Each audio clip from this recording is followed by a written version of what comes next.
What's up, YouTube? Demi here with another Demi Splains. This is for skill revamps number 6, which was just posted today from GGG, right? So let's go over it together. So these are a bunch more revamps. We've already done a lot of videos on these. I'll link the previous one in the description and up here on the little card thing. Click that if you want. But this is part 6. So with the release of Incursion Link just around the corner, it's in, I think, 2 days now? 3 days, 14 hours, I'm sorry. We're going to go over the last of skill changes we've been making, including changes to previously announced skills that have been changed during development. So Cold Snap and Vaal. Cold Snap, we've done this before. They didn't like it, so they revamped it again. First prototype that we mentioned in part 1 was too powerful for early leveling and looked unimpressive, so they fixed it. We've reworked it so it instantly hits for damage in a medium-sized AoE and creates an AoE of cold damage that expands to twice the radius over a few seconds. This area chills and deals cold damage over time. That sounds amazing. So you get a lot of AoE and you get a massive hit and dot. That's cool. It also has a chance to give frenzy charges when you kill an enemy in the radius, and you can spend frenzy charges to bypass the cooldown. Okay, sure. The goal is to make it function well as a utility skill even if you're not building it for damage, and it provides frenzy charges for spellcasters, which fits well within the cold gem theme. That's true. Ice Spike gives frenzy charges. There's a lot of weird cold interactions with frenzy. The bottom right side of the tree is a lot of frenzy charges, cold damage stuff. I like it, sure. It's now a level 16 skill alongside other charge skills and requires dexterity as well as intelligence. I don't really think that matters too much. Depends on how much dexterity. If it's like over 100, it might be a problem, but otherwise should be fine. Vaal Cold Snap now creates a glowing aura around you that expands in size over duration, growing very large. Gamma Pride. If any enemy dies in its area, it always generates a frenzy charge for you. As long as there's an enemy in its radius, it also generates a frenzy charge every second, which is great for keeping up frenzies during a boss fight. That's actually insane for a caster. Like, even just a random cold caster could throw in a Cold Snap gem for Vaal Cold Snap, and you can get frenzy charges permanently during a boss fight. You also will get frenzy charges just by damaging bosses now, so even if you're not getting kills, you'll still get Vaal souls. Sorry, not frenzy charges. You'll get Vaal souls to refill your Vaal Cold Snap to keep up the damage over time stuff, which is kind of nice. And if you prefer generating power charges, Winter's Bounty Threshold Jewel will cause Cold Snap and Vaal Cold Snap to give power charges instead of frenzy charges, and have the cooldown be bypassed with power charges. Okay, sure. So you can go crit, or you can go for pure damage, or if you already have power charge generation, then you don't worry about it. If you already have frenzy charge generation, you swap to power. It's cool. It's very versatile. It's got a lot of interesting options. Hopefully it has a lot of good damage too. I'm not sure if this is like a default AoE of a Vaal Cold Snap or Cold Snap. I don't know. Probably just regular Cold Snap actually. But that looks like a fairly sizable amount of AoE. If that's not scaled at all, you could probably get like, this would be like increased AoE gem. And then if you get like the whole tree worth of AoE, maybe even out to here, maybe a little bit further with Dying Sun Helmet Chant. I don't know, dude. This is like potentially scalable to the whole screen. Maybe. We'll see. Vaal Righteous Fire. In order to have the skill benefit from all the same bonuses as RF, the skill now provides a larger and more powerful version of the Righteous Fire aura that lasts for a short duration. Okay, so it looks like a bigger AoE. That's cool.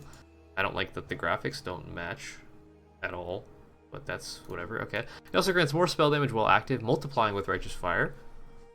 Interesting. Okay, alright. Double more multipliers, sounds good. It now sacrifices 30% of your maximum life and ES when cast, dealing a large amount of burning damage per second based on the amount sacrificed. I'm curious if this can kill you. Or if it'll, like, if you're a low life RF character with like 27 life unreserved or whatever, and you do this, you have a 2k life and it sacrifices, what, 700 of your life? Are you just gonna die? Or does it just take whatever you have and then leaves you with 1? I don't know how that's gonna work. But it deals a large amount of burning damage per second based on the amount sacrificed. So it's not an ignite, it's not a hit. It doesn't work with Equilibrium or whatever. It's just going to deal more burning damage per second based on that, right? That sounds cool. Vaal Earthquake, they reworked this from our original plan considerably. It originally created multiple chasms that released aftershocks, but this felt like a bigger Vaal Ground Slam, and the effects of Earthquake covered up a large area for too long. I mean, that sounds fine. Honestly, Vaal Ground Slam feels more like Earthquake than anything else, so I don't know. Our rework skill now performs an earthquake attack with lower hit damage but much higher aftershock damage. Okay, sure. That's kind of the identity of earthquake, is the massive aftershocks, so that's cool. It gives you a skill effect that makes your footsteps crack the ground, repeating the earthquake effect as you walk. You can only have one Vaal earthquake crack at once, so you get regular aftershocks based on the skill's duration. Has a limited number of aftershocks, so you don't have to walk the entire time you have the skill effect to get the most out of it. You could alternate between moving and attacking to create as many aftershocks as possible, or activate it and run through an area, leaving a path of destruction behind you. I wonder if it scales like Aberrath Hooves. Aberrath Hooves is the unique boots that give you a little bit of an explosion when you take a step. And if you take really fast steps, like if you're shield charging with Quicksilver and Onslaught, whatever, it creates an explosion each step. I wonder if this scales like that. Like if you're running really fast and you can get rid of all your aftershocks right away. I don't know. I don't know what this looks like. They don't give us visuals for some of these, which is kind of a problem. Like GIFs would be nice. But okay, sure. Sounds cool. I like it. You get a massive aftershock and then you get to run around and shatter the ground. I don't know. That sounds awesome. I like it. Sure.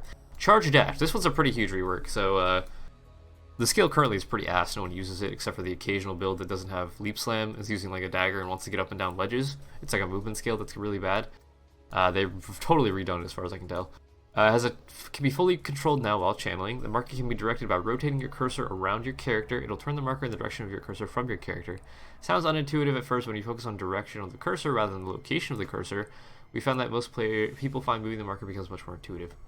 It moves like you would be controlling your character. I'm not sure what that means. Again, this is another thing where a GIF would be nice. I think it means you can go around walls.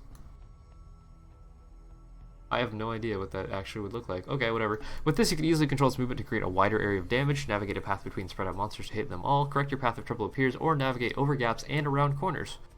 Okay, so the way I'm imagining it is instead of like it just always going in a straight line while you're holding the button, it'll just charge up and then release and put you over here. It would be like charge it up and you can like draw a path and then release it and go along that path, is what I'm thinking. I don't know. While channeling before the marker has stopped moving, the skill gains a stage every attack time just like before, and it has 60% more attack speed, so you get stages more quickly. Okay.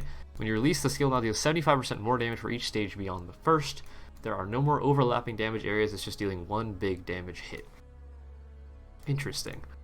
So this could be... I always want to compare channeling skills that sound like bursty high damage to Blade Flurry, because it's currently the #1 melee skill for burst damage and single target, whatever. It's just by far the highest DPS skill, right?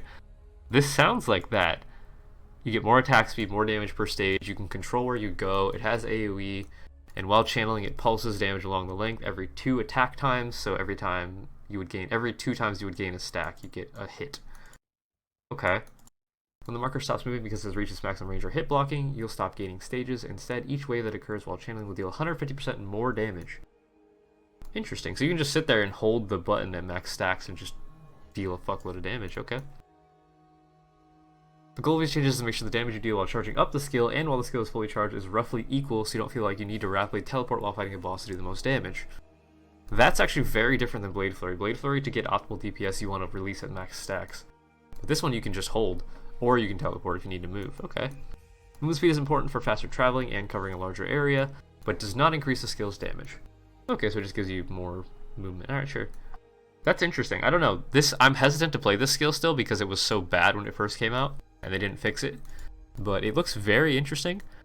If it actually does significant amounts of damage and you can control your character, then it might be playable. It might actually be playable. It depends on how much AoE you actually have, but the damage sounds like that's going to be a lot better, and the fact that you can just sit there stationary for boss fighting, that's pretty cool too. Okay, Power Siphon. We made significant changes to both the visuals and the stats of the skill to increase its power and AoE to bring it closer to KP. Every Wander skill, they're just trying to make it as good as KB, and they can't. KB's just too broken. The new effects are much more powerful looking, while have much better performance while killing enemies. Much more powerful looking, or actually much more powerful? Like, that would be different, right? It's a streamlined version of the old kill effect on rare and uniques, and new effect on other kills. Okay.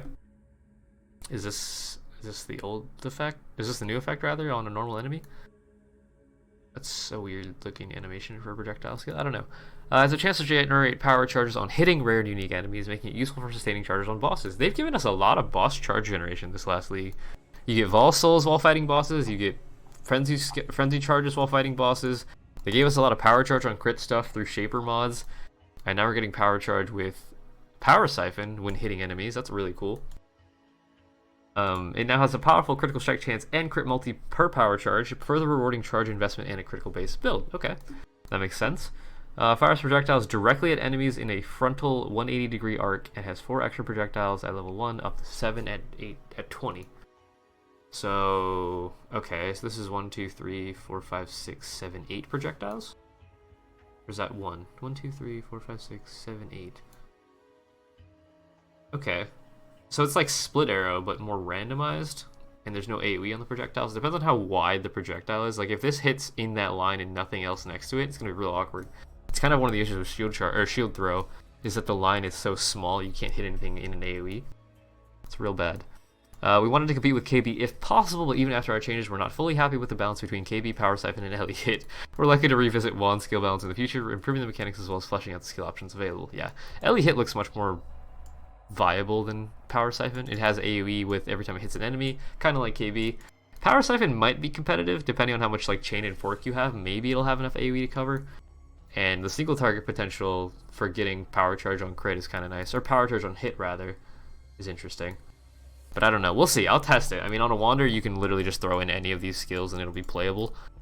Like, Wander doesn't really care about skills as much. Like Barrage, Power Siphon, KB, Ellie Hit. The skill tree is all the same. So just test it. See what you like. Let me know what you guys think about all this stuff as well in the comments, of course, as always. Yeah, I don't know. This is interesting. We made more numerical skills to many skills to make them more competitive. You'll be able to see them all in patch notes tomorrow, but here's a couple more of the extreme changes. So I will be doing a full patch notes review video tomorrow. Maybe even live on stream, I don't know. You can follow me on Twitch if you want, links in the description.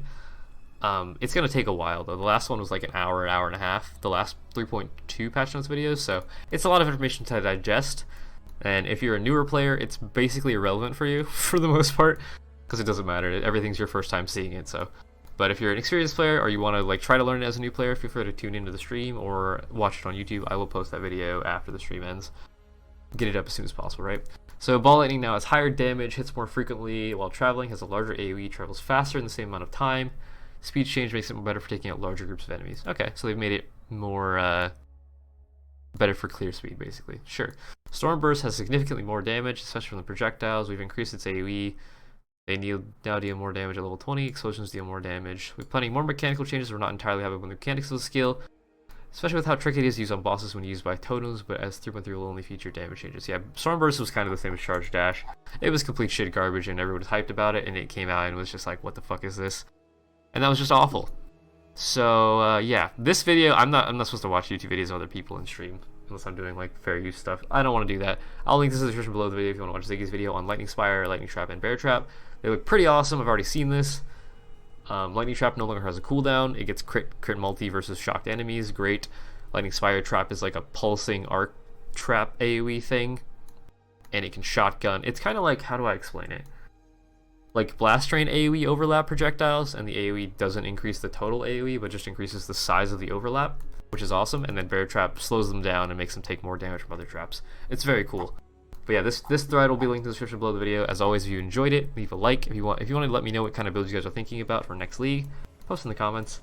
If you want to support what I do, my Twitch stream and my Patreon are always linked in the description below the video as well. I hope you guys enjoyed this video. I will see you in the patch notes review tomorrow.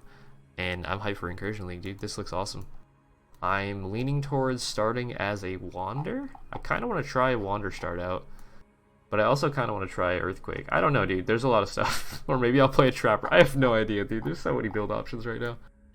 But yeah, thank you guys for watching. Hope you enjoyed. I will see you in the next video, and that'll be Demi out.